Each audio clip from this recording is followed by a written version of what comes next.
Flávia tem 2 filhos, Felipe e Flora. Em todos os partos, ela optou pelo natural. A Flora, que é a minha filha mais velha, eu tive de parto humanizado no hospital. Até porque é primeiro filho, a gente sente um pouco de insegurança e tal. E o Felipe, como eu já estava mais confiante, também foi uma gestação de baixo risco, eu não tive nenhum problema durante a gestação. E fiz toda uma preparação para tê-lo de parto normal. Eu fiquei confiante de ter o Felipe em casa. Segundo ela, a melhor opção para um processo fisiológico que carece de menos intervenções médicas possíveis. Pensamento que essa ginecologista acredita ser válido, já que o corpo se prepara durante 9 meses para dar à luz ao bebê. A única dor que você vai sentir que tem um objetivo. Ninguém está aqui para dizer que não é difícil, que não é trabalhoso, que não tem dor. Ninguém fala disso, porque eu acho que seria até uma coisa sem lógica nós citarmos isso. Mas o parto natural é o momento onde a natureza se dispôs a te ajudar a fazer o nascimento. Nessa sala, mães trocam experiências enquanto as crianças brincam umas com as outras. Todas aqui nasceram de parto natural e em casa. Que você opta por pensar assim, não, é mais próximo o elo que liga a mãe do bebê. E principalmente a situação do bebê já estar perto de você na hora que nasce, de você estar em casa, depois ele já está nesse ambiente. E os procedimentos hospitalares também são importantes, mas tem algumas diferenças que a gente opta que quer que o teu filho passe daquela forma.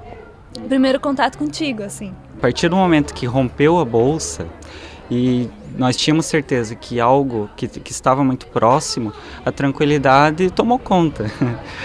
Daí era uma questão de tempo, né? Sabíamos, nós estávamos muito bem informados, sempre fomos muito bem acompanhados durante o processo de pré-natal. E foi tudo muito tranquilo.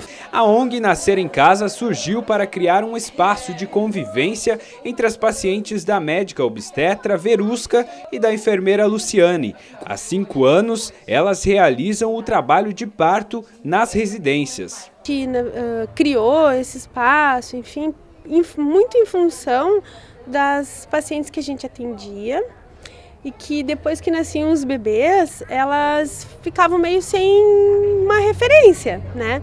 Tava com os bebês pequenininhos, passando por uma fase que não tá trabalhando, tá só em casa, enfim. E aí sentia falta, assim, dessa convivência, dessa troca de ideias, e mais em função disso. A humanização do parto não significa mais uma nova técnica ou mais conhecimento. É considerado apenas o respeito à fisiologia da mulher. E não é só o parto normal que é considerado parto humanizado. Um parto natural pode ser muito humanizado e pode ser uma coisa sem nenhuma humanização por nenhuma das partes, por uma mãe que não quis beber, por uma família que está passando por um momento desestruturado, por um médico que está de mau humor, por alguma coisa extra. Um parto cesáreo pode ser um momento muito humano. Por quê? Porque aquele bebê precisava sair daquela barriga naquele momento, ou porque ele estava numa situação desfavorável para permanecer dentro da barriga, ou porque ele estava sentado, atravessado, e a cesárea não precisa ser transformada num momento difícil. Eu acho que humanização se refere à maneira que a gente vai tratar com respeito, com carinho e compartilhando o sentimento daquela paciente naquele momento. Maria Eduarda é doula, a mulher que acompanha as gestantes em todos os partos humanizados. Ela ainda não tem filhos, mas isso já está nos planos para o futuro. E não tem dúvidas, vai escolher o método de humanização. Eu acho que a única opção que a gente tem como escolha de ser respeitada. A posição que eu quero parir, o lugar que eu quero parir, as pessoas que eu quero ter junto no meu parto. Tirar o parto do ambiente hospitalar, já que parto não é uma doença, é uma coisa que a mulher vive com muita saúde.